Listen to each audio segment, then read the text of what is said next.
You're listening to the Round the Blind podcast with Ben and Levi. Thanks for tuning in. Be sure to hit subscribe for more content. Now let's get started.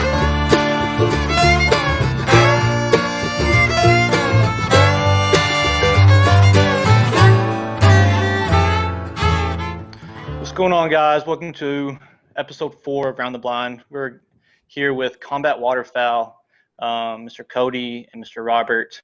Guys, I really appreciate you guys being here this evening. Talk a little about duck hunting. We'll talk a little bit about being active duty, being in the military, and talking a lot about combat waterfowl. So I appreciate you guys being here. Yeah, we appreciate you having us, man. No doubt, man. Absolutely. So why don't you guys start off telling us a little bit about yourself, intros, branches. You can go as early as you want, how you got into duck hunting. So you guys can take it away. All right. So my name's Cody DeShanes. Active duty military, Army. Been in the military for 13 years. Came in the military as an infantryman, and now I am a POG, supply tech. I've been deer hunting and hunting basically since like early years in high school. Didn't waterfowl hunt until I got to Alaska. Actually, Robert took me on my first waterfowl hunt ever. It was actually a really good hunt. Ended up killing like 16, 17 birds that day. Dang. That's basically. Right now I'm stationed in Fort Lee, Virginia, so I live right here on the Chesapeake Bay. Gotcha. So got a lot of waterfowl opportunities in my area, and Robert find up here a lot and hunts with me. So I find it funny that not funny, but just everyone we've talked to so far is that everyone started off deer hunting. I said in the last week's podcast, I don't know if you guys had a chance to. It was just dropped today, so probably not. But the last two or three people we had on, they said this exact same thing. Someone else took them duck hunting. So, guys, again, I'll talk about this till I'm blue in the face. If you have an opportunity to take someone else hunting, do it. Because, again, Joey was a prime example, and Mr. Cody is too. Who knows where he would have been or what he was doing and if he didn't meet Mr. Robert here and then make combat waterfowl. So, sorry to stop you there, Robert, but you can go ahead. I just figured I'd put that little 2 cents in. No, you're good, man. I'm Robert Brewer. I'm born and raised in Central North Carolina. I grew up pretty much riding my grandfather's coattails, and so my outdoor experiences kind of started really young. Hunting and fishing and trapping mainly. He's got a 12-acre pond in his backyard, and so I kind of grew up there, learning how to fish. And he's a farmer, so he's a vegetable farmer, so we used to trap every winter for raccoons and minks and otters and all kinds of stuff. He's got a couple branches that run around his house. And I kind of got started deer hunting, squirrel hunting, and rabbit and stuff like that. And actually, the first 2 ducks that I shot, I was a kid, and my grandma absolutely loves ducks. I know my grandma doesn't listen to podcasts, so I'm safe. But the first 2 ducks I ever shot, I didn't know anything about regulations or anything. Obviously, I had my hunting license, but I was a kid, like I was a little kid, and I had two double barrel 12-gauge shotgun, and I had 2 lead shells, my squirrel hunting shells. I think they were high brass number 6. And there was a pair of mallards sitting on my grandparents' pond. And my grandma, she loves these ducks. Like, she doesn't feed them or anything, but she loves these ducks. And I was like, man, I've always wanted to kill a duck. I'm gonna get these 2 ducks. And those 2 birds are on my living room wall still. And so that kind of kickstarted it for me. And, from there, I just kind of got into doing a lot of swamp hunting and stuff, wood ducks around the house. Yep. And joined the military and got lucky enough to get stationed in Alaska. Did a lot of hunting up there and met Cody. Actually, kind of anyway, we fell into each other's arms, and we've been boys ever since. And I was friends with his wife first. You what? I was friends with his wife first. Yeah, that's true. It's true. So I got linked up with Cody, and took him on his first duck hunt, and I fell asleep on the bank of the pond because I had a long night the night before. And so, yeah, we had a great hunt and really enjoyed it. And, being able to get out, I medically retired in 2015 and came back to North Carolina. And, I started doing the Ultimate Waterfowlers Challenge. I found out about them through the Fallen Outdoors, which I'm sure we're going to get into later. But I started kind of doing the challenge because they're really big supporters of that organization, and I fell in love with it, and I was able to knock it out in a season and a half, and got to travel all over the country and hunt with a lot of good friends and do a lot of cool stuff. And then here we are, and now me and Cody have embarked on this journey of an apparel brand, which, as I'm sure we'll also get into, is much more than a website than an apparel brand. So I'm looking forward to this podcast, and I really appreciate you guys having us on. Absolutely. We're happy to have you on, man, especially if people who went through – I feel like TFO is a pretty close-knit community. I see a lot of people post, say, hey, guys, I need help with this, or I'm really struggling. And I just got out of the military. I'm really struggling with this. And you'll see just comments on comments on comments of people, offering their support, saying DM sent. So I think it's a really good organization to be a part of and really good community. So So for anyone listening that doesn't know what TFO is, it's the Fallen Outdoors. It's a military or veteran little hunting community. Run through Facebook and some other platforms that we can kind of the military people kind of get together and kind of grow the community a little bit and help each other out that way. So just want to throw that disclaimer out there so anyone listening just it's not non-for-profit. So just want to throw that out there for anyone who's wondering what TFO is. So we're all for. I've probably done this speech more times than I can count in the last 10 years, but I guess to kind of like circle back on some of the things you were talking about the organization, and there's a lot of good organizations out there that do a lot of good things. And I think that the veteran community is largely lacking in the support in the outdoors. And over the last, since, the war on terror kind of kicked off back in 2001 and this generation of veterans, they respond really well to the outdoors as far as being around each other and doing things outside, hunting and fishing and that kind of stuff. And Fallen Outdoors kind of fell into place at the right time to where we're able to build basically an internal network that's ended up spanning the entire country. It started in one little location in the Pacific Northwest and spread like wildfire. And it's done a lot of great things, and it's connected a lot of people to opportunities they would have never gotten to do otherwise. And then, it kind of went into the nonprofit realm. Didn't start that way, but that's the way it is now. Right. It's a pretty cool thing, but that's how me and Cody are still here. So we appreciate it and the friendships that we built through that. That's how me and Ben met, was through TFO. You posted on the East Coast page, seeing if anyone wanted to go duck hunting. I was like, sure, I'll go, sure. And then we hit it off right away, and we've been friends ever since. So kind of like pretty similar to y'all. But we'll get into TFO a little bit later on. We'll just talk about you guys' company, so you guys see it on their hats if you're watching on YouTube. It's called Combat Waterfowl. So what is Combat Waterfowl? Yeah, there it is. How did you guys create it? What's y'all's business motto? So I'll let you guys take the helm on that.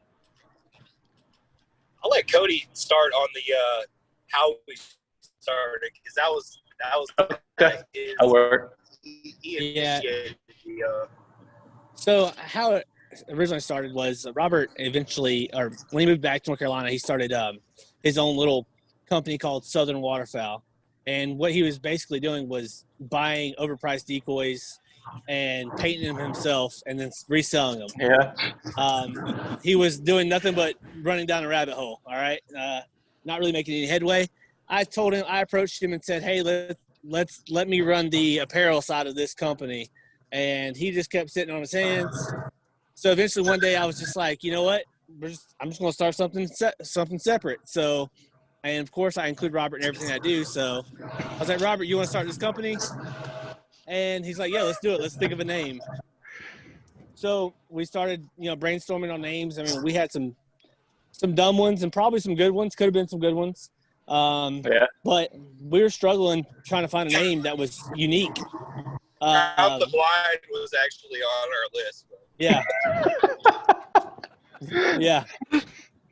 So we struggled for 2 or 3 days trying to figure out what we could name the company, and I just happened to be driving in my truck, and I got my original CIB that was awarded to me in Iraq, kind of punched into my headrest, or whatever that thing's called. What's it called? Sun visor? It's called a headliner. Yeah, headliner. Yeah. So I was like, combat waterfowl, and I sent Robert a text message immediately and was like, hey, what do you think about combat waterfowl? And he replied, literally, I think I still got the screenshot somewhere. He replied, it said the little fire emoji. He said fire. It said fire. Let's run with it.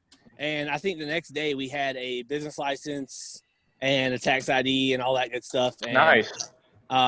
Within a week we were sitting down with marketing professionals, getting together a logo. Our logo's one of a kind. It's hand drawn. Our script on our shirts, that's a hand drawn.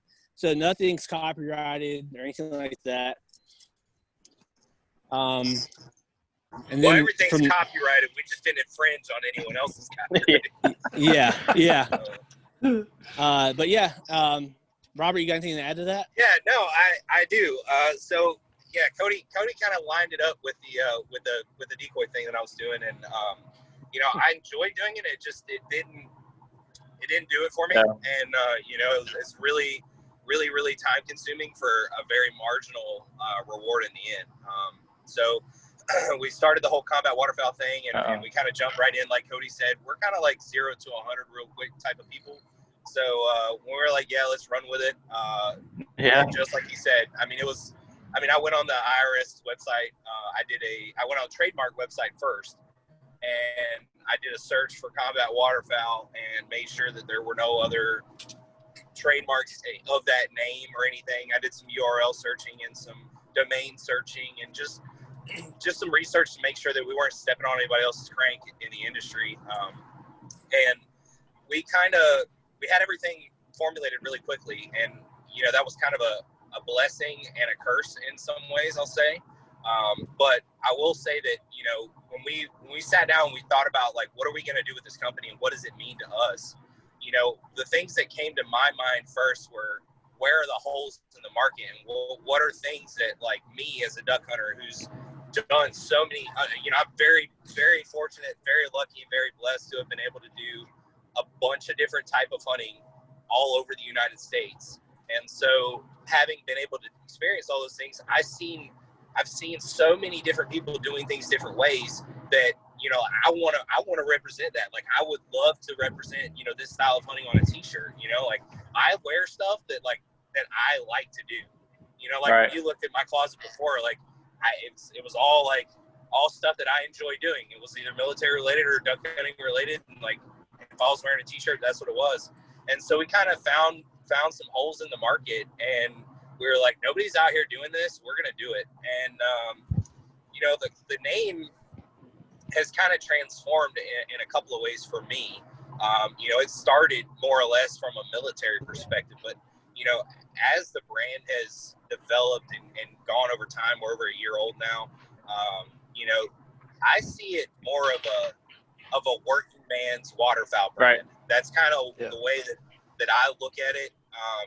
Everything that we do is kind of surrounded, like even our pricing is just straight up, like we're undercutting all of our competitors on pricing for everything that we push out, not because we're undercutting them to undercut them, but because we both feel that this shit's just too expensive. Yeah. I'm not going to go and pay $35 for a hat or $35 for a t-shirt. Like, I'm not going to buy that. So why would I ask my customer to buy that? And so, we make a little less money than other brands do when it comes down to percentage of profit margin, but we grind it out. We work hard for a little reward at the end of the day.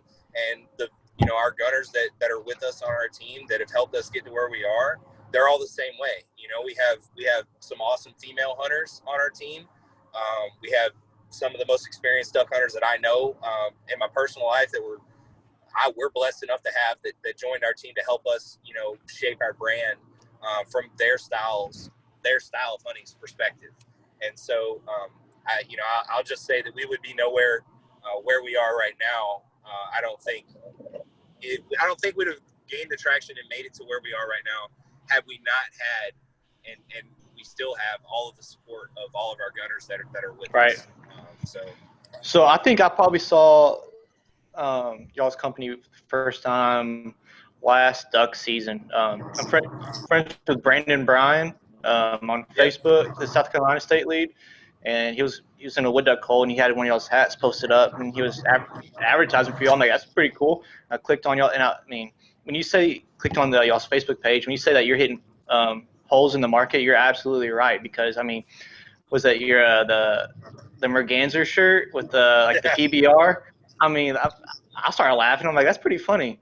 And then like you have all kinds of shirts like that, and I mean, you're not gonna find that on any other shirt. Like I don't see Drake doing that. I don't see Sitka or any of these big brands doing stuff like that. And I thought that was a really good idea, especially merging those two, like obviously a duck and then like a beer label. I thought that was a genius idea.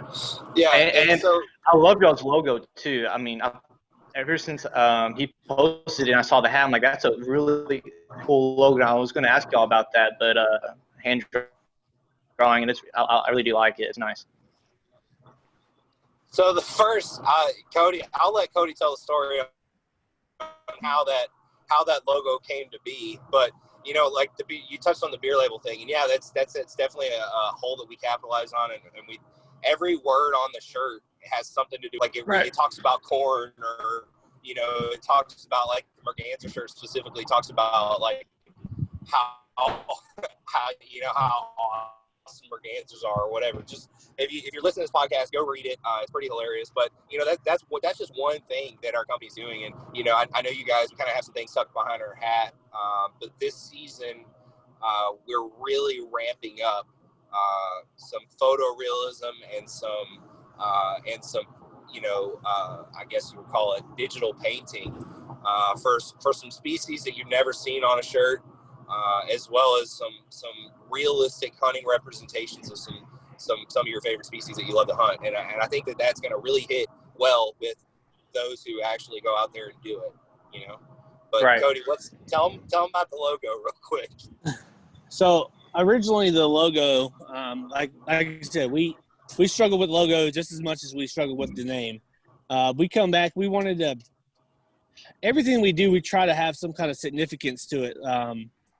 And so we were like, hey, you know, let's take an old Army K-pot and turn it into a duck body, put wings on it, and put a duck head on it, and see how that works out for us. But they came back. The drawings looked horrible. The graphic designers that used them, they sent them back, and they're immediately like, yeah, that's not going to work. Let's go another route. So we gave it to them to kind of take what we gave them and put it on paper, and they came back with this logo, and we agreed on it immediately. That was a separate company. Sure. Let's just say, let me get that out there. We hit the first company that sent us back something. It was a duck with 3 wings and a helmet. It looked absolutely ridiculous. And then the next one, we ended up going with a different company, and they absolutely crushed it first time go. Yeah. So we kind of lost you guys there for a minute, but we're back now. We were talking about starting a business while being active duty / holding already a full-time job. So Cody, if you want to start us off about the active duty side, because I know, I mean, no matter what branch you're in, except for maybe the Air Force, Ben, it's like a 6 to 8 job. So if you want to touch on that. So I'm kind of unique when it comes to my schedules. I actually only work 1 day on, 3 days off. So you got the Air Force schedule, huh? And even the Air Force, I'm working more than that. Yeah. So I've actually had, I mean, starting out the company, I wasn't on that schedule, so it was kind of hard to balance work and starting the company at the same time. Luckily enough, I had Robert. You know, Robert really picks up a lot of slack. Like probably 90% of Slack actually. So like having him being able to pick up Slack made it easy for me. But then once I got that schedule, it opened up a little more time for me. So going back to, we didn't really cover this, and I'll get to your question in a second. We started this company with the intentions of it paying or helping pay for trips and decoys and ammo, but not just for us and our friends. Right. So the past year, we do a trip basically every year, and we'll take, a few of our close friends or close the gunners that really outperform other people. We'll take them up to wherever we're going to go. Like this past year, we went to Rhode Island, and we spent cool. Was it six days up there, Robert? Was it 6 days? Yeah, 6, 7 days. Yeah, it was like a full week. Yeah, so basically we spent a week up in Rhode Island. We rented a whole house. We all threw in on food, and we duck hunted every single day for 7 days straight. Sounds awful. Oh, it was amazing. But anyways, yeah. So that go tied into that. One of our rules of the company is when it stops being fun is when we're going to pull the plug. We do this for fun. I mean, we don't do this to pay our bills. Right. We literally do this because there was a gap in the market. We wanted to fill it, and we wanted to fill it with what we thought we could fill it with. So as far as it affecting work or, we make it work. It's, all day we're constantly on our phones talking to each other. We probably talk to each other, I would say 5 to 8 times a day we're on the phone with each other talking combat waterfowl. Easy. So it never stops. Like even at work, I'll get a text message or he'll call me and I won't answer, but then he'll send me a message saying, hey, call me when you can. I'll call him back, an hour or 2 hours later. Right. And pick up and, do whatever business we need to take care of and get it taken care of. So as far as on the active duty side, I feel like if I was in a, I guess you'd say like a heavy brigade combat team or something that had a high tempo, I probably wouldn't be able to do as much as I do now, just because, going to the field for 30-day rotations or gunneries or anything like that. If anything like that was going on, yeah, absolutely. I don't know if we'd be where we're at today if that was the case. Yeah, I agree with that. I'm lucky. It's distance is our our biggest problem. But at the same time, Cody's only 2 hours and 15 minutes away, and so a lot of times, Cody will help come down and we'll have a few orders pending or whatever, and like Cody comes to the building and helps me pack everything up and ship it out and clean, do inventory, stuff like that really is harder to do with just one person, and so right. Me, I've got a full-time job.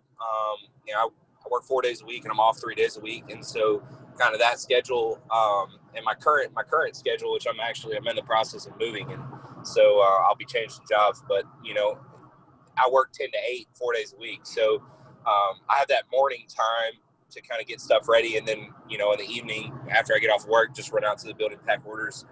I think what a lot of people don't understand about our company, I mean, when you see some of the, I guess, the bigger apparel brands, they're full time, they're all the time. That's all they do for their job is, I don't want to name drop any particular names, but like some of your larger companies in the waterfowl industry, they have massive warehouses of nothing but their products that, and they have a bunch of full-time employees, and when you order something from them, you'll get it, in 2 days. We're not, we have families, I've got 2 daughters, I've got a wife, I've got, Cody's got a wife, and he's got a daughter and a son that are canine, but, they take, we both have families and full-time jobs. And so when somebody orders right. a product from us, it might take us, 1 to 2 business days to pack it and get it out. And, you're going to have a 2-day shipping time frame. So, we're not Amazon. We're a small business. We have other things. We're one thing that I'll say that I pride myself on in this company that we do. Actually 2 things. Number 1 is we're incredibly responsive to our customers. Customer service is something that's lacking in a lot of brands in the industry. There's a waiter company out there that can suck a fat one on customer service, and it's surely a few more. But the thing is customer service is everything to me. That's mine and Cody's name on every single product that goes out the door. Yeah, for sure. So if somebody emails us, my target is somebody emails me from 8 a.m. to 10 p.m. I want my goals to have them an answer within an hour. Oftentimes they have an answer within 15 minutes. So customer service emails and stuff kind of falls on me. Cody and I share the responded to inquiries on the Facebook, and I manage the Instagram. So we have two people with 2 eyes on, or 4 eyes on it all the time, watching how to engage with all of our customers on the Cody post up. We try to make sure that the customer feels like they're a part of our brand, because it's true. We want it to be their own. And the second thing that we do that nobody else does, and it means a lot to us, is every single order that goes out the door has a handwritten note thanking them for purchasing from us. I write their first name. Yeah. Yep. I write their first name down on their, so that I print their packing slip. I write their first name down and whatever, Bill, thank you so much for your order. It means the world to us. And I sign it with my name, or Combat Waterfowl. And just that little, I have never, to this day, Cody has had it a couple things that he's ordered, but to this day, nothing that I've ever ordered from any company anywhere has had the owner handwrite a thank you for purchasing their product. And that means a lot. We want our customers to know that we really do appreciate. I was about to go in and say, but you already kind of hit on it. I was going to say, was someone going to get buying from you guys, price, a bigger name apparel brand, or just Waterfowl company in general? But you kind of really hit on it, Cody. Is there anything you want to add to that? Yeah, well, I can tell you what you're not going to get is wood ducks and mallards. Those things will probably come in time, just because everybody wants it. But I can bet your ass when we come out with a mallard shirt, it is not going to be some Bobo little shirt that you're going to find from some other brand. It's going to be something epic. Yeah. That's awesome that you guys do that, though, because from my perspective, and I'm obviously not a business owner, but coming from looking at a small business, you think that in my mind, you think of somebody who's going to be able to walk in the door, get to know the owner, get to know the people, get to know the shop, understand that, and having a small business on a virtual platform or a distance platform, and being able to take off that way, you have to be able to connect with people. And that was going to be my next question, was how do you guys connect with hunters? How do you guys be relevant? But that's an awesome way. And I think that's a way to get people talking about you guys and getting people talking to other people and their friends are going to come back to you. I hate to beat this dead horse, but because I already talked about it, but I can't help but just keep talking about the gunners, right? So we have gunners, literally no joke, from Florida to Alaska, from California to New York, everywhere in between, every flyaway, and that is the core of our brand, right? So us too, but our gunners go out there every single day and they're living the brand. They're engaging, in their local areas, the brand and showing that off, and posting content and providing content and talking to their friends about it, and what it is that we stand for. And so I circle back to say that the engagement isn't just from us, and we run the social media channels. Yes, we sit there and we write out the notes, but at the end of the day, there's states that we would never be able to hit a market in if we didn't have gunners there. And so I think that the brand ambassadorship that comes with that is what has carried this brand to where it is. And you look at Cody, right? So Cody's just stationed in Virginia, and in his area alone, I mean, I can't tell you how many orders that we fulfill in the Prince George area, just because Cody's there networking and talking about the brand, and he's gotten some really good relationships and networked really well. And Cody's not one to talk about himself too much, but he's also a volunteer fireman. So being in public safety, as well as being active duty, as well as owning a company, like having all of those connections and things like that have really pushed the brand to step up to the plate. And I feel as though that we're doing that the best we can. And, there's times that orders take a little bit to go out. There's going to be days that I'll, overlook a shirt, somebody ordered the same shirt, two of the exact same shirt, and I'll overlook it and I'll miss one. You've been doing that a lot. Yeah, You've been doing that a lot lately. Come on, man. Don't throw me under the So you guys said that, once it becomes not fun anymore, that you guys plan on kind of stepping away from it. And so if that would then, essentially open up the door for somebody else to kind of come in and take your place. What insight or what advice would you guys give to somebody, even, especially, a military or a veteran owned company to kind of get their foot in the door in the hunting industry? Well, the first thing I would tell them is, the reason if we ever did shut the doors is when it stops being fun, close your doors. Because I feel like if it's not fun, it's going to affect your home front. And at the end of the day, we're family first, family, then the business, or family or business, our family, our careers, and then our business, and then duck hunting somewhere in here. You're right. But yeah, I would tell them, if they were starting a business, be patient. We really rushed into a lot of things that I think that if we wouldn't have rushed into them, we wouldn't have got burnt as bad on those specific, decisions that we made. I think if we went and started all over again, it'd be the same as it is today, but we would definitely have a lot more money in our pockets. Yep. So I agree with that. Don't put all your eggs in one basket, basically. Spread it out. One thing that we take pride in is we don't use big companies.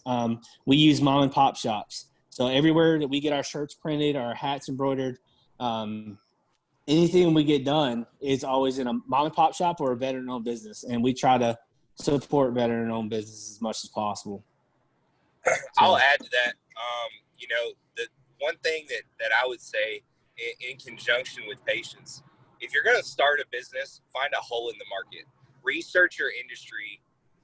Over-research your industry. Spend more time in the beginning. And now I feel like we did thorough market research. Like we really looked at all other waterfowl apparel brands, and we said, what are these companies doing? What are the directions that they're going? What is the product that they're putting out? What are they printing it on? We looked at every little detail down to pricing. What are they charging for shipping? Do they have a price break? Do they offer military discipline? Every single little aspect of our probably top 5 competitors we looked at.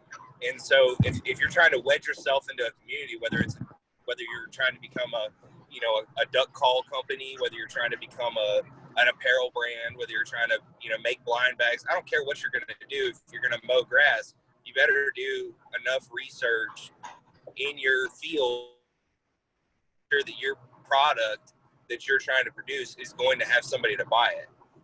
Right. And then, being able to get your product to market at a price that your target customer can afford. There was discussion about, a product that we wanted to bring, and I don't go too much detail on it, but there's a product that we wanted to bring out, and, able to get the product in and launch the product and sell the product and make any money, because we couldn't get the product cheap enough. And not saying that we're money hungry or anything, but if we're going to tie up a bunch of inventory, we have to make it profitable for us. So Right. You have to be brutally honest, even with yourself sometimes, and say, this doesn't make sense. Right. You have to, at the end of the day, it's a business, and sometimes business comes with, there's a bad side to business, man. There's people that get upset. There's relationships that get hurt. Not everything is sunshine and rainbows. And so I think, somebody who's looking to start a company should just do their best to prepare for the secondary and tertiary effects that come with running a business. It's you have to look at the whole thing as a whole. And you brought up the Cody. That's kind of Cody's motto. When it's not fun anymore, we're out. And not to say that like every single day is going to be great, but at the end of the day, when this company for us, because it is a side company, it's not what we're depending on our paychecks for. When this company starts driving a wedge between one of the other tenets of our life that makes it difficult for us to be happy overall. I'm not talking about having a good day. I'm talking about your overall mental, where are you at? Right. Are you on an even keel? When that starts to teeter towards no, it's time to reevaluate, what you're doing. Right. So what are some difficulties that specifically getting into a hunting industry or a hunting company? Because from my perspective, there's people out there that will never buy anything that's not Drake, that will never buy anything, that's not, some big name brand. So what are some difficulties in kind of, getting your name out there underneath some of those kind of those big brands? Having something that no one else has. That to me, that number one thing circles back to market research. Right. And if you're trying to be let's say you're trying to make hunting jackets and you're trying to come against, Sitka or Drake or some of those other main companies, you have to find a way to be unique. Whether that's, you're gonna design a jacket that incorporates a rustic style, whether you're gonna do something that's, completely cutting edge, whether you're gonna do something that's a different camo pattern, all these big brands and competing with big brands, you're not going to get the same level of customer service too. You have to think about yourself as a customer. What can you give to that customer that they can't get somewhere else? And those are the things that you need to set your focus on in the beginning, so that you're able to hit those targets and set those measures to where you're consistently hitting them. There's a lot of people too. There's a whole big following that won't buy anything from box stores or won't buy anything from major brands. And so if you can find your way to wedge yourself into some of those communities and network within, if you're a veteran-owned company, network within the veteran community. The veteran community is some of the most, diehard, loyal supporters of one another that you can get. And same thing with public safety, firefighters, police, EMS, nurses, teachers, all of those. Every career path almost, especially when you're in some sort of public service or military environment, is very, very loyal to their own. And so you have to combine all. I don't think one thing makes the pie. I don't think one piece makes the pie. I think you have to put it all together for it to really be successful. Right.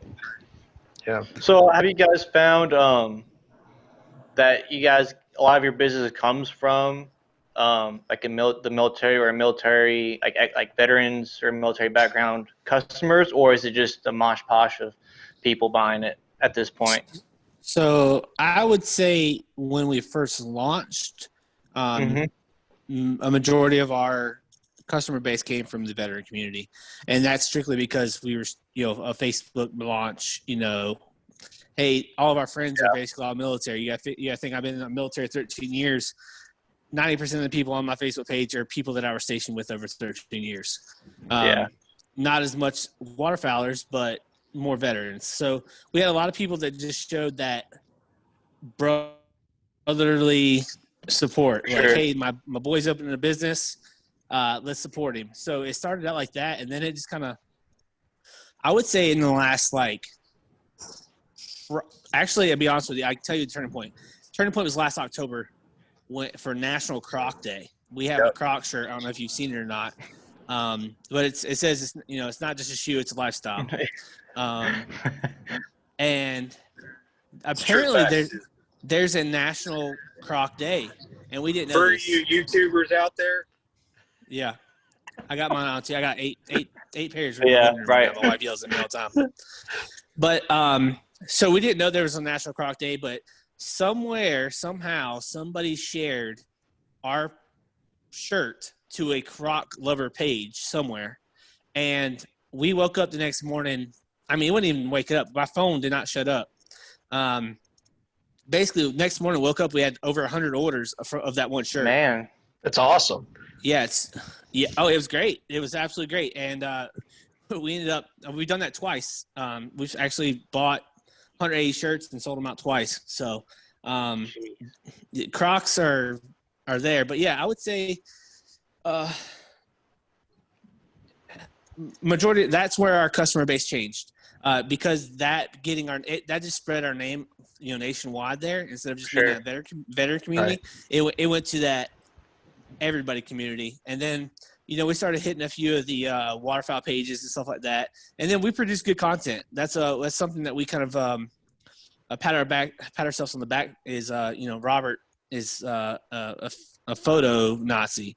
He doesn't like he doesn't like ducks on a tailgate taking a picture. Yeah. Robert is, I would say, good quality photos and good write-ups paired with a very good product is going to sell, and it's going to attract a different customer base that you don't have. If you're selling apparel, you have to make the customers see themselves in it, or you have to, if you're gonna sell like lifestyle apparel, you have to put something out there to, like, the customer looks at an image of somebody wearing it and they're like, oh man, like, I really like that shirt. Whether it's the quality of the photograph is good, obviously you want to see that, but also, like, the surrounding encapsulates, like, whatever angle you're trying to portray, so that they're able to relate to it, right? For sure. People respond really well when you're able to relate to whatever it is, whether it's you're relating it to military or like our latest shirt, the Sarge shirt, right? Like, that shirt, when you look at that shirt, first off, it's a ridiculously high quality photograph that we turned into an image, and that dog is actually Eric Bakken's dog. Who's I saw that. And then there's Jake Van Dyke. He's a dog trainer. Him and Reed Jones are training mine and Cody's dogs together. And Jake and Zach Poe and a few of the other gunners that we have, really came together and helped us with the phrase that's on that. And kind of circling back to what Cody touched on earlier, these shirts that are like that, they have a deeper meaning than what you would see when you just pick it up. Like, the average person picks up that shirt, it's like, man, that's a pretty cool phrase, that's a pretty cool dog, I'll buy that. But that's what we want, because we know that dog, that specific dog, and that image means a lot to us, and it means a lot to someone that we care a lot for. So finding a way, again, tying in, I keep beating it, but finding a way to be unique, Right. Absolutely. Yeah. So do you guys have any plans on, like, expanding, like, kind of spreading out, or are you guys kind of happy with where you are and what you're doing, or? We've kind of done that. I'll let Cody go into how the layout boat thing's been a game changer. So I'll let Cody talk about that. And then, I'll kind of pick up, let him get his opinion on the expansion thing. But I think so. So recently we started selling or carrying drop shipping layout boats through Waterfowl Works Next Gen. It's a layout boat that we've used for the last year and a half, and we absolutely love it and believe in it. So we got in touch with Tony Homer in Ohio, and we said, hey, we want to be one of your dealers. And he basically gave us, Virginia, North Carolina, and South Carolina. So that's why we're selling layout boats now. We offer that. So that was a expansion for us, because it's kind of a pricey product. They're $1,500 a piece. And here recently we added because I'm all for catering to that person that can't, like, that's our shirt prices, for instance, $19.99. We're not going to make you pay $29.99 for a shirt. So shirt anyway. We added a checkout option on our website through a firm, which I don't know if you guys know. It's a buy now, pay later. I saw that you shared it on the Combat Waterfowl page. I did see that. Yeah. So basically, in a nutshell, what happens is hold on a second. Ruger, Ellie, stop. Sorry, my dogs are humping. They're humping each other. Even a blind squirrel gets to that every once in a while. Yeah. Hey, that's good content, right? That's gonna boost the viewers. What are we doing? Why are we showing our faces? Yeah, right. Yeah. But yeah, we added the firm option at checkout, and basically, and the real reason that was not added to make more sales. That was added so there's people out there, and I mean, and a lot of them are military, public safety. Somebody that makes $40,000 a year, $30,000 a year, has a family. They're not going to be able to just go drop $1,500 on a layout boat, but they can spend $80 a month, and I don't know, not let their wife know. Like, your wife's going to know. Your wife's going to notice 1,500 bones out of the account like that. So we're giving you the option to $88, and you can play it off as fuel. So let's say if someone is in Virginia, North Carolina, even South, there's a lot of our listeners are in South Carolina where I'm at. I live in the Charleston area. Where can they go and buy one of these layout boats through you guys? So they can go to they can go to combatwaterfowl.com, Gotcha. and then they can click on layout boats. It's got its own link. It'll direct you to that page. Add it to your cart, check out, and would guarantee delivery, or not delivery. You can pick it up in either Prince George, Virginia, or Benson, North Carolina. There is shipping option. Yes, soon to be Swansboro, but we will. Our thing is if you want to meet us, if you're 4 hours out, we'll drive an hour or so to help you with your time. Gotcha. To help cut down that drive time for you. But yeah, we want to try to get as many sold. We're trying to finalize the order here in the next few days, and then that will be basically we won't offer them until mid-season or something again, because we got to drive. We're going to drive all the way to Ohio. We'll have a few on hand, but we're not gonna go have 40 layout boats in stock. Yeah, so we're going to drive to Ohio here in a few weeks, pick all these layout boats up. Everybody that ordered one from Virginia will come to my house, pick them up, and everybody that ordered one from South Carolina and North Carolina will go to Swansboro and pick theirs up. Oh, nice. Awesome. But if we got a few people down in South Carolina that order one, it ain't nothing for us to throw them on a trailer and make a trip down there. We got boys down there we can go hunt with. Yeah, for sure. So, the other thing on this expansion, did it blow up as quick as when y'all first started?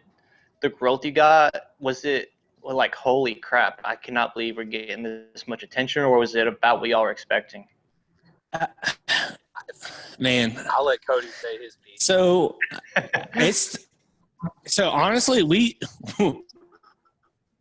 launched the company real premature, on Facebook. We didn't just press the green button and even started selling stuff. So we built up a anticipation for our products. We were releasing little sneak peeks here and there. And then we actually have a party every year on our anniversary, or we will continue to have a party. Right.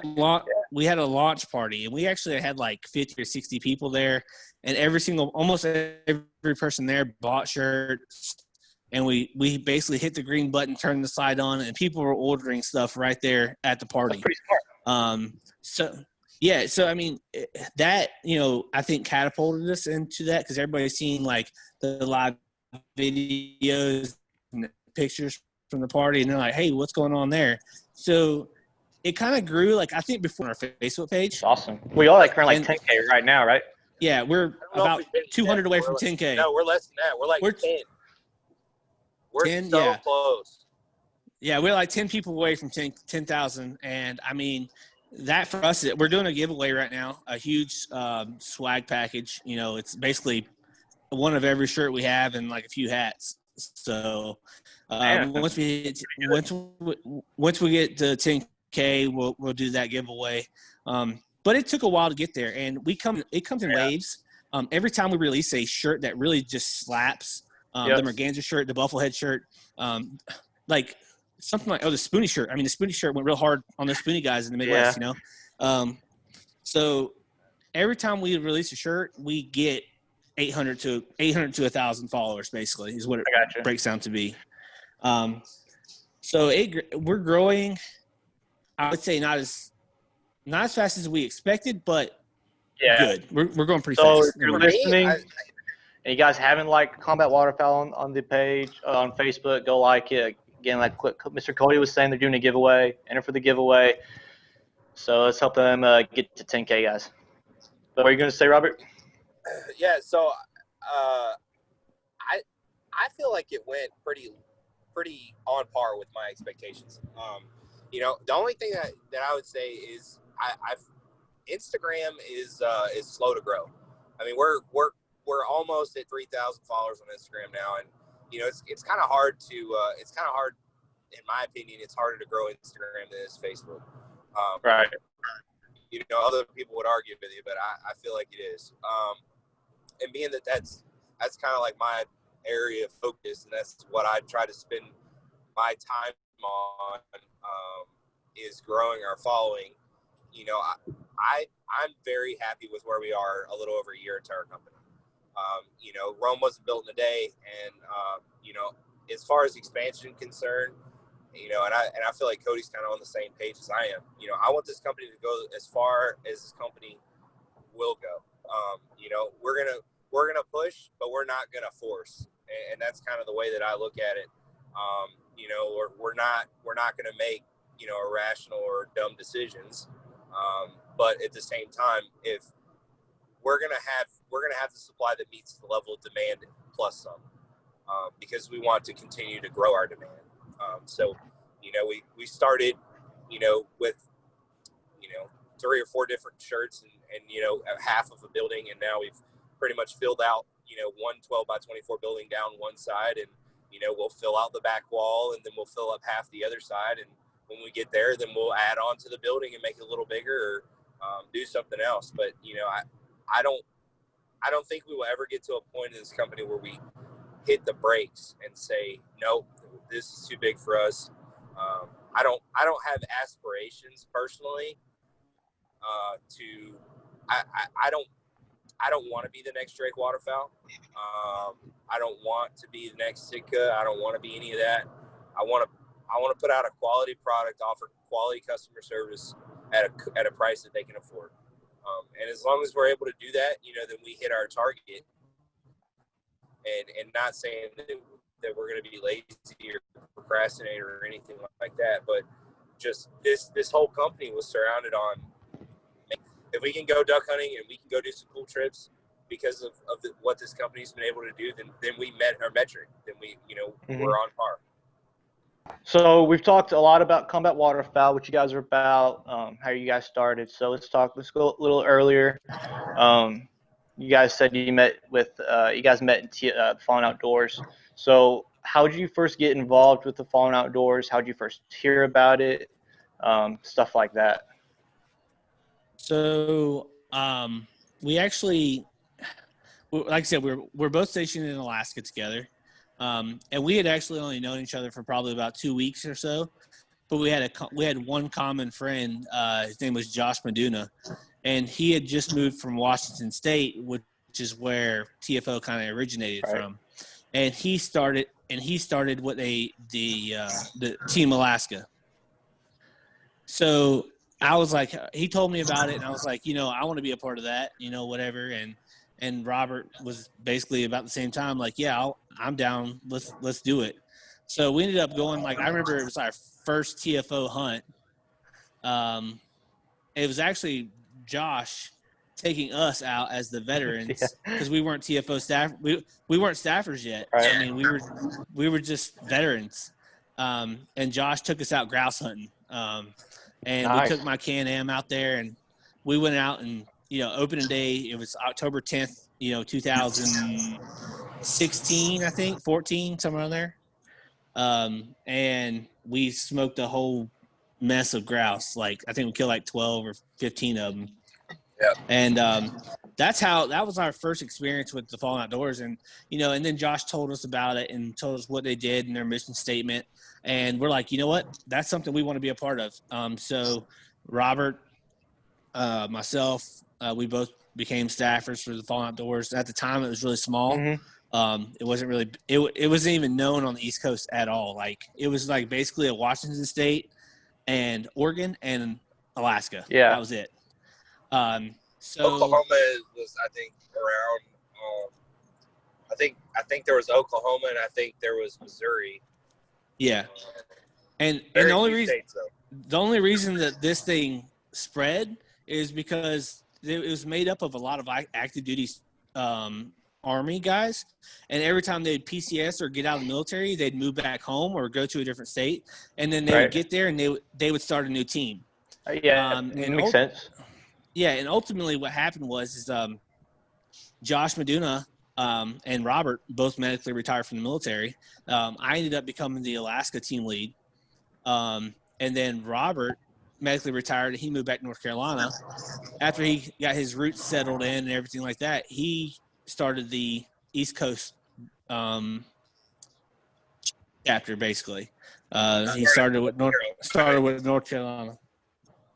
It's actually funny that Brett's here with me and driving down to Florida. But so when I got back out or whatever, I reached out to Eric Bach and the founder, and I was pretty much like begging him to let me start a team, and he was like, all right, well, he just kind of blew me off a little bit, so I was like, well, whatever, dude, like, I'm gonna do it. Like, he told me I could do it, I'm gonna do it. And I invested a couple $1,000s and of my own money, and we I got up with Brett Jackson, who got a hold of me through Justin Boardman, who's another really big part of TFO, and so we linked up, and then we got Justin Derrickson, Josh Kessinger, and picked up Derek Sechrist, and a few other guys, and it was just a handful of us to start, but we worked our asses off. We went to every place that would let us put a table and a booth. We did it. And, we worked really, really hard that summer to try to get our name out there. North Carolina's kind of dominated by a couple of other organizations, or they were. And so it was kind of hard, being the outcast. And I definitely think that, a lot of our networking ability and learning how to talk to people and how to, sell ice to a caveman was coming from that, just putting yourself out there and being able to network. And it went in North Carolina, and then TFO got bigger, and then there wanted to be a Virginia team and a South Carolina team, and Eric trusts me a lot, and we have a really good friendship, and he reached out to me and asked me if I would kind of step up when they divided everything into regions, because it all used to be just the TFO, the all veteran community. Right. I gotcha. And all the trips were on that. And then he was like, man, this is too much. Like, we got to go regions. And so he needed, that's right about the time they started, they filed the nonprofit paperwork, and they needed to have a better, defined structure. So he asked me to step up and do that. And,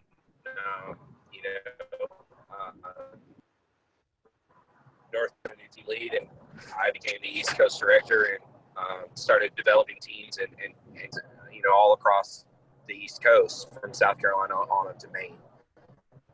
And that's kind of how it started. And then we started the company, and we didn't want anybody to think that we're sitting here riding off a coattail of a nonprofit organization turning a profit. And so we felt it would be best. Plus, there's no way, me being a director on a director level for a nonprofit, that I'm going to be able to give that organization what it needs, as well as give my company what it needs, and then give my family what they need, and give my job what they. I mean, it's just too many high level commitments to be able to uphold. And TFO's in great hands, and it's still, the mission goes on. So it worked out for us to be able to do this, and It's taught us a lot, and we've met a lot of awesome people and done a lot of awesome stuff for a lot of sure. people.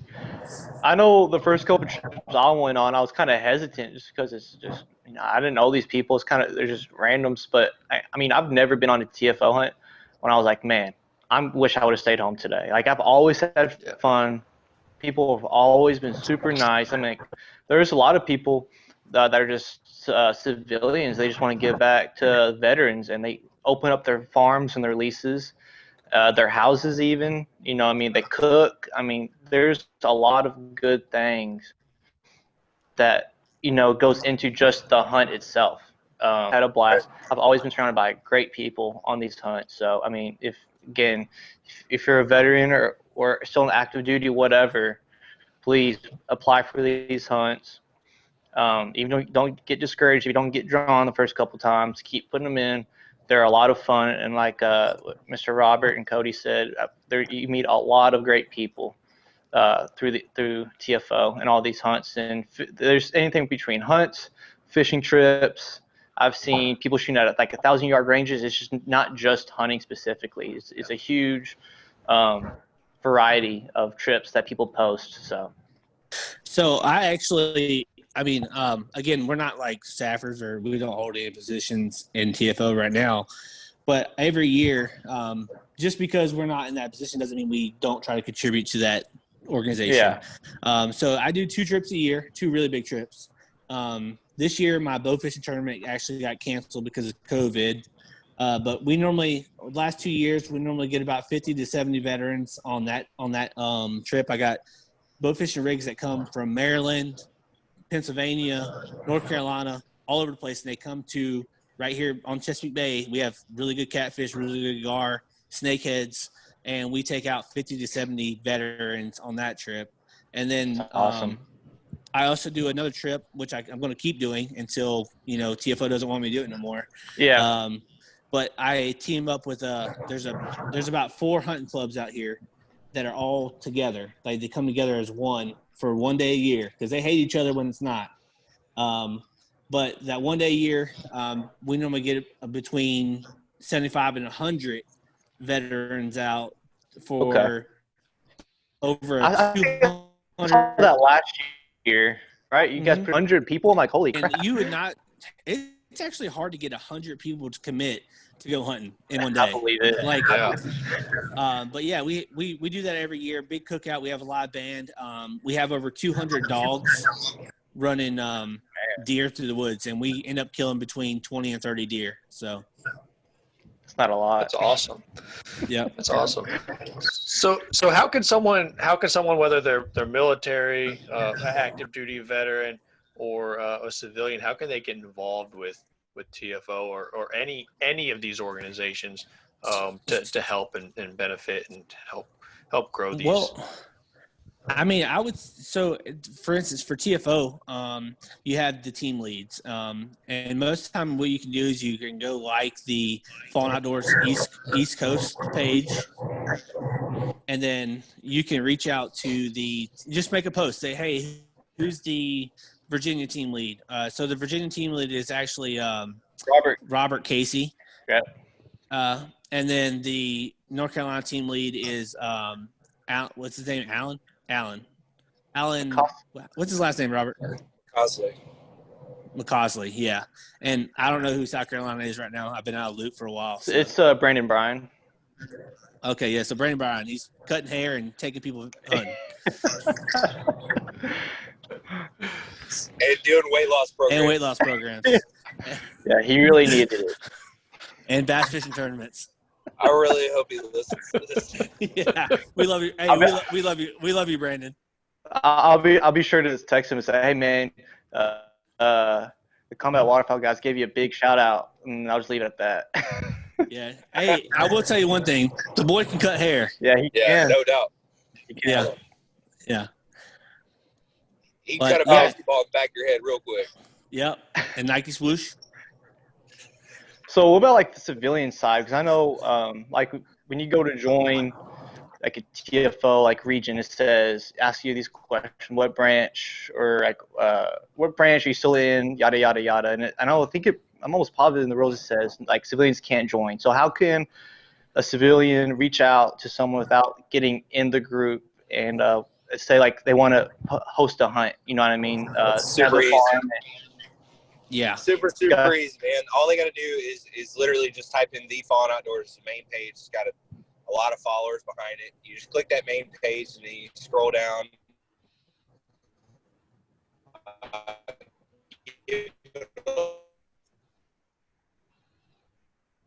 think we lost him there. Yeah, He's going I think through a little rough patch in service. Out there, man.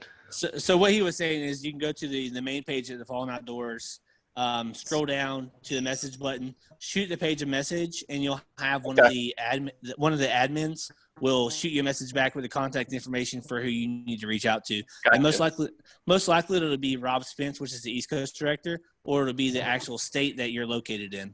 Right, like team lead. Yeah, gotcha. Okay, that makes sense. Awesome. So I know you were the assistant regional manager, right? Yeah. Assistant to the regional manager.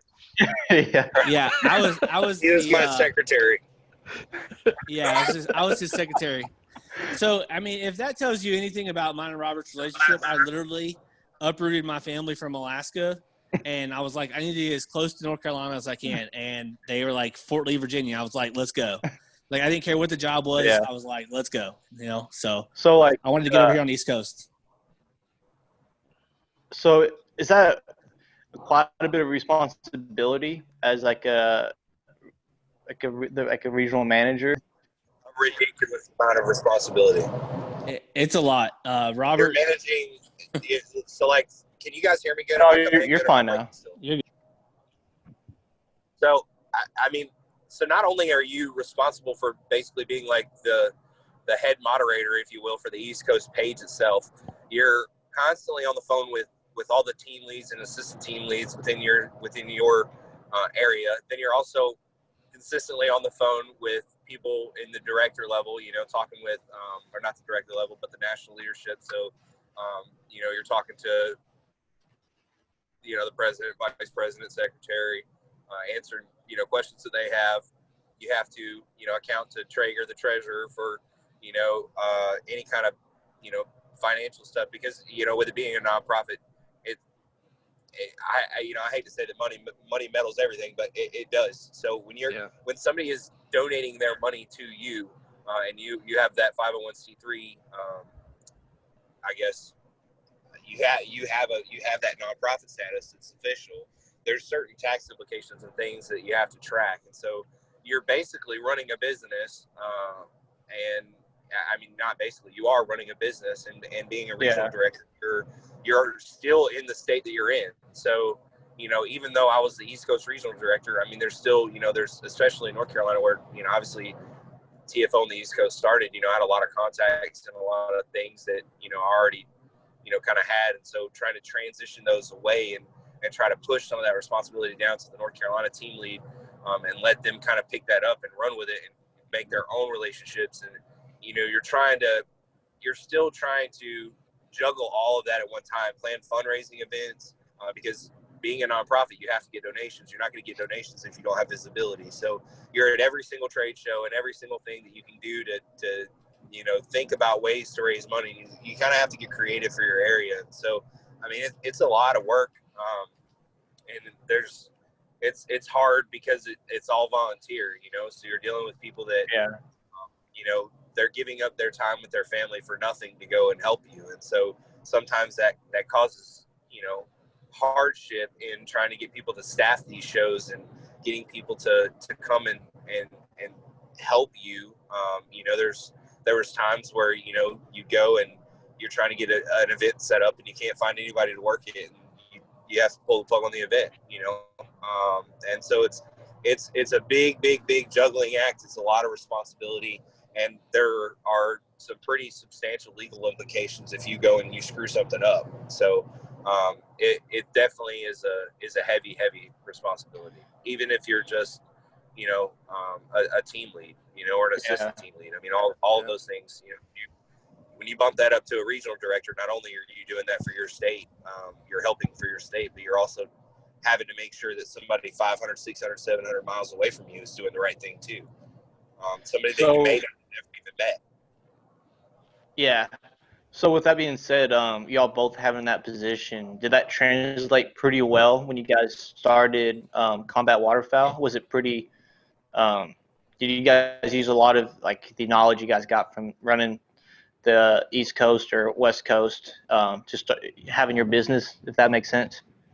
I mean, I think it's some things, you know, yeah, to it, like I said, to it, like Robert just said, to a point it did, but it's a different animal. I mean, like I said, it's going from a nonprofit to a for-profit. Right. So I mean, it goes from, hey, all we're targeting is veterans to now we're targeting everybody, you know? Right. So yeah. You have to really tailor your company to cater to everybody, not just veterans. And that's something that we kind of rabbit hole ourselves to sometimes. And I always make it a point to say, hey, we got to stop. I mean, I love our veterans to death, but we got to start catering to the rest of the world if we want to keep growing, to the waterfowl community, not just to the veterans. For sure. That makes a lot of sense. Yeah. So the last question I've got for you guys is how has both the combination of combat waterfowl and TFO helped you guys? And how has that helped you guys, you know, not only, you know, between TFO to getting to combat waterfowl, but from going forward as well?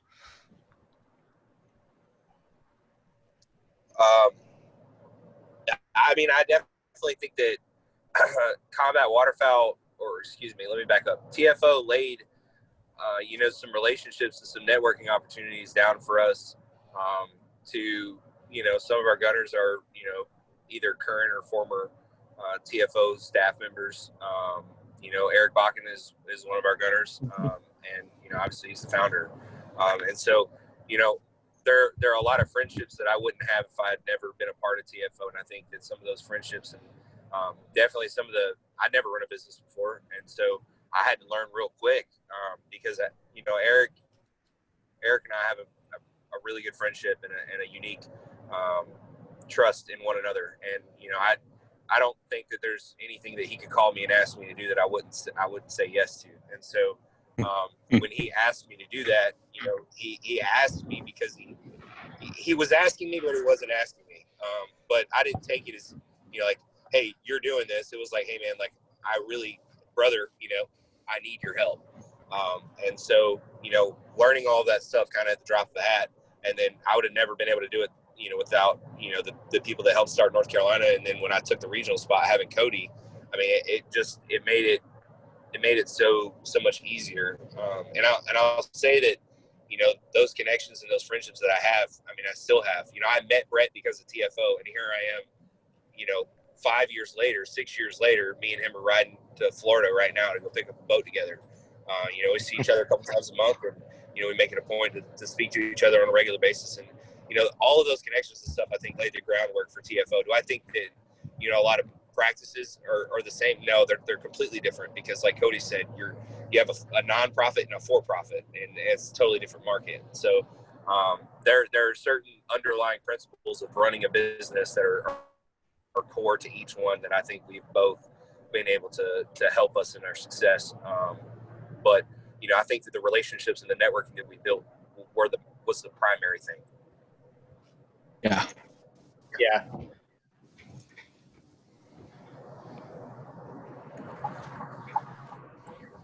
Man, this has been an awesome podcast, guys. I really appreciate you guys being here. I appreciate your time.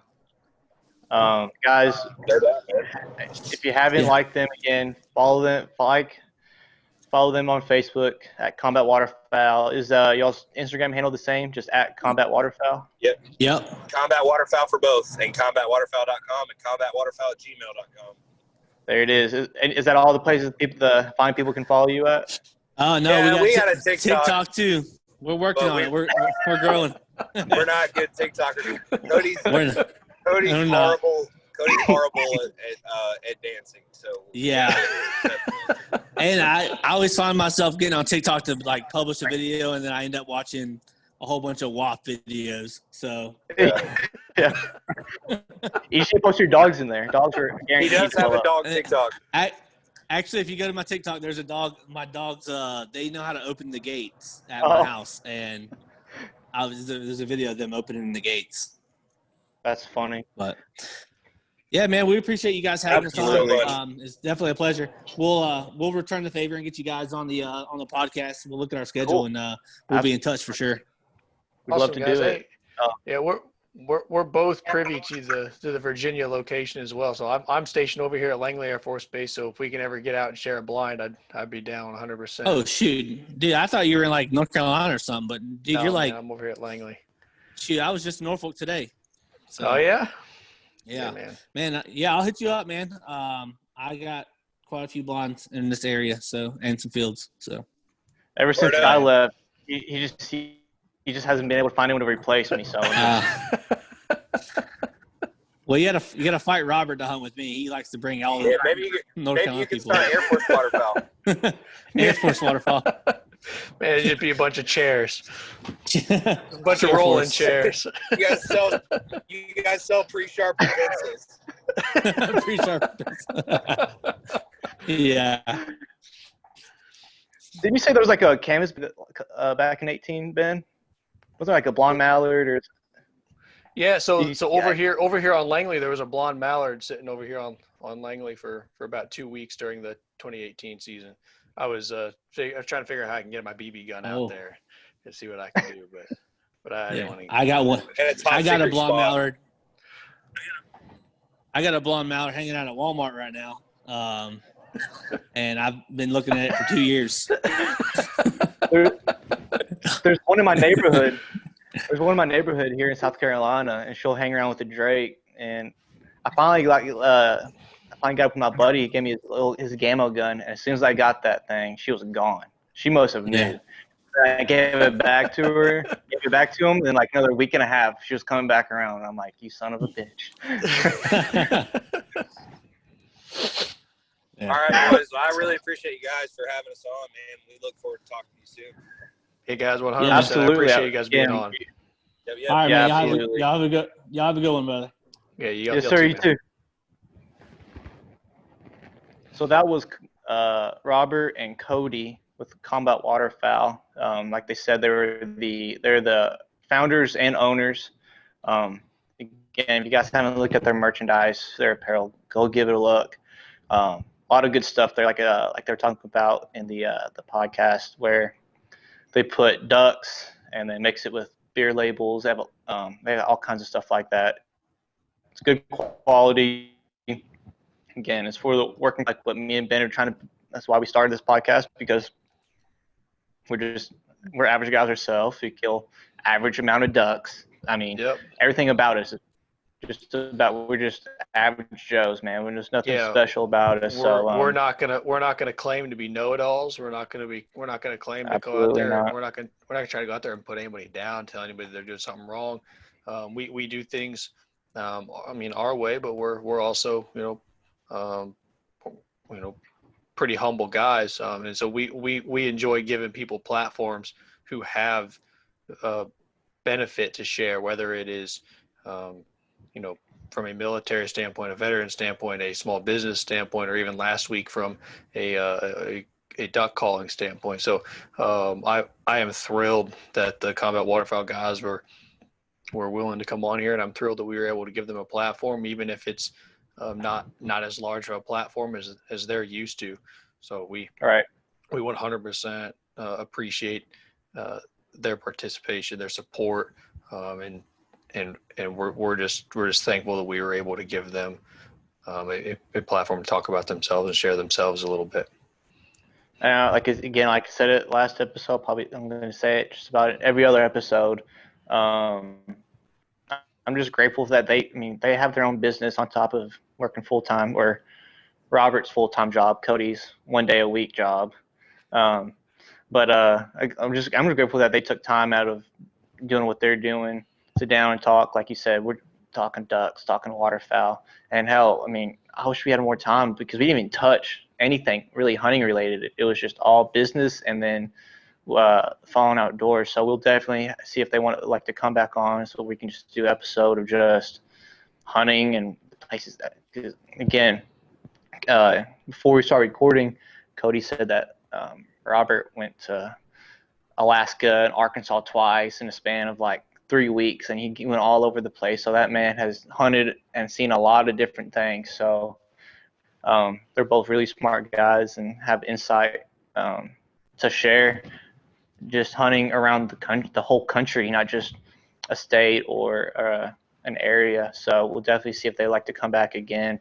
And but yeah, I really like that podcast too. I mean, I'm just grateful for anyone just set aside time to talk ducks with us, man. And I appreciate everyone else who's listened to our podcast. And yeah, man, I'm just a lot of things that they were talking about. Like, obviously, we don't have a business, but just starting the podcast is, again, we're in 2 different states, and it's pretty time consuming. So I mean, but again, when they said that they're going to do it until they stop liking it, that's exactly what I thought about doing, like about the podcast, because we've talked about it for a while to do a podcast. And if I wasn't feeling it and you were, I mean, I'd expect you to take it and run with it as long as you wanted to, and vice versa. So I mean, but I'm having too much fun with this, to be honest with you. Again, that's what doubt. With like I'm having TFO, a blast with it, man. I'm gonna be talking duck hunting whether I'm recording myself doing it or not. So I might as well record it. I might as well see if people want to come on and do it with us, and I might as well see if people want to listen to it. And see if we can provide some kind of benefit to it. TFO though, like network people.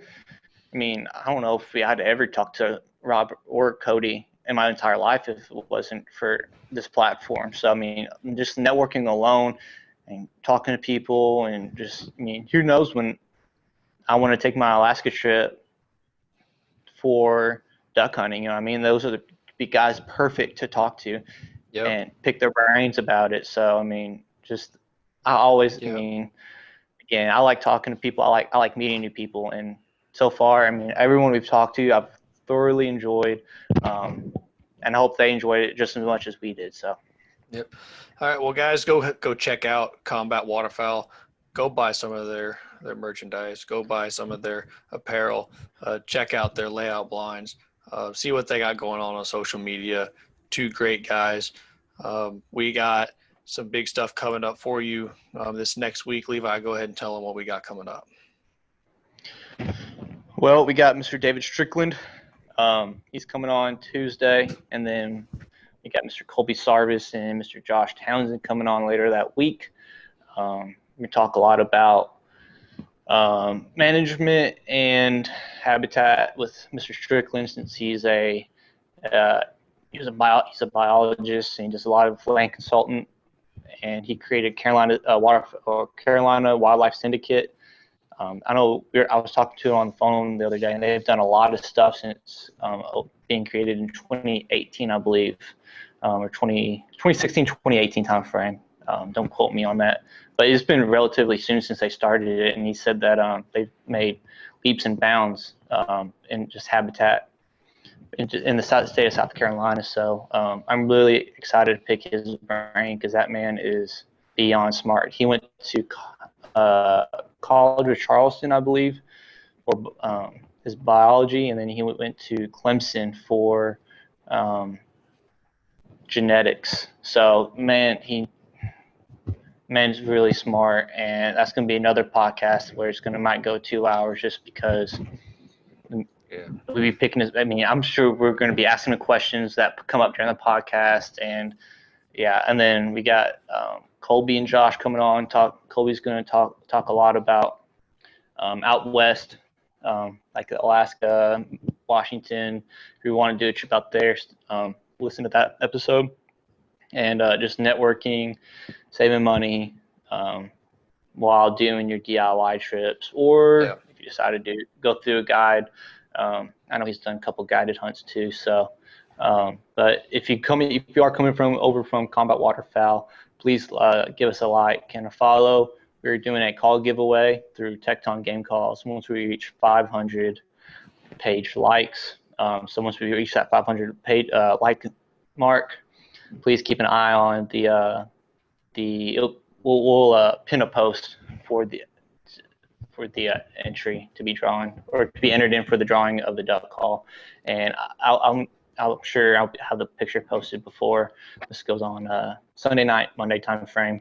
But this call is it's a very cool looking call, and it's still in wooden blocks. So I'm really excited to give this call away, and I just want us to reach 500 so we can actually give the call away, and yeah, 100%. because it's gonna be a really cool, unique call. It's gonna be awesome, man. It's gonna be definitely awesome. Gonna be a conversation piece. It's gonna definitely be a conversation starter if you're in the blind. So especially if you're in like one of them pits and be sitting there with your call and like, hey man, what kind of call is that? And this is a custom made call, so it's not like you're just right. getting some call that's rolling off the shelf. It's custom made. But guys, go ahead, go ahead and give us a follow. I'm at Benji1189 on Twitter, also Benji1189 on Instagram.